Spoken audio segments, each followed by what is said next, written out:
Hi everybody, welcome to Live with Chaudhry here at the Cell and Gene meeting on the Med in Barcelona.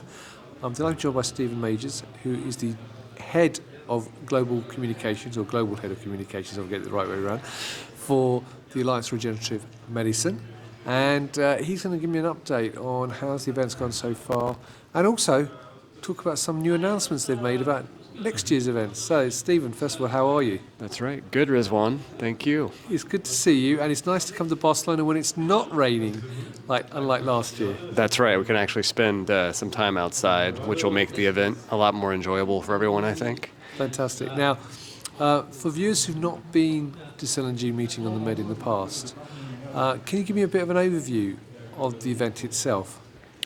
Sure. So we have about 550 attendees from across the cell and gene therapy sector, all convening here in Barcelona to talk about the issues and kind of positive developments in the sector, also some of the challenges in the sector related to kind of the broader European regulatory and reimbursement environment. And really it's a chance for the entire sector to come together, talk to each other, learn from each other, help each other. So it's really one of our flagship events alongside our meeting on the Mesa as well.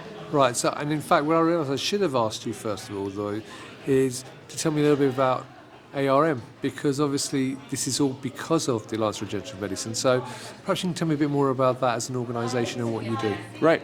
So we're the leading international advocacy organization championing the benefits of engineered cell therapies and genetic medicines for patients, healthcare systems, and society. And so, like I was talking about before, we really convene the sector, bring the sector together, help solve problems collectively and collaboratively. We engage with key stakeholders, including policymakers and regulators, and provide a lot of data analysis about the positive developments that are happening across the sector. Right, and you also publish some annual reports, is that correct? So what do those reports tend to cover?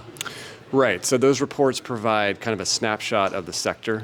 We just released one yesterday, basically providing a quarterly data update on investment in the sector, clinical trials, diseases targeted, as well as the number of developers across the world. And so our sector snapshot provides all of that data and also kind of hones in on a major trend happening in the sector. And this time we took a look at gene editing. Right, and if people want to get hold of those sort of reports, do they have to belong to ARM to get a hold of the reports? No, those are publicly available on our website to anyone who might be interested. Fantastic. Now, as I mentioned, and you already alluded to it, you have other events, and the main event is Cell and Gene on the Mesa. So how does that differ to the European event?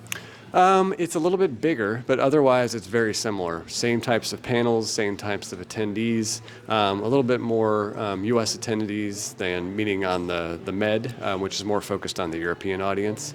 But otherwise, the feel of the conference is very, very similar. Right.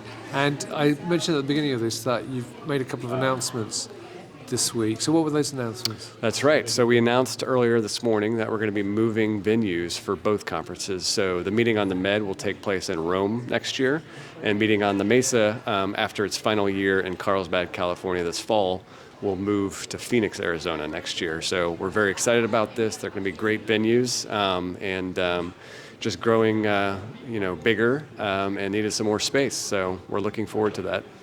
Fantastic. And one question I will ask you is, obviously, what are your thoughts in terms of the cell and gene market? Obviously, it's become quite trendy for people to talk about cell and gene therapies, particularly in the last 12 months or so. Yep. But as an organisation who has historically been in that sector now for a number of years, how do you see the market developing now? I mean, there's been a lot of talk about, obviously, funding being affected for the next 12 months and so on. So what's your views in terms of the sector and its growth over the next 12 to 24 months? Right. So we've really seen a lot of growth and maturation the last few years. A significant uptick in the number of regulatory approvals of new therapies, both in the U.S. and Europe.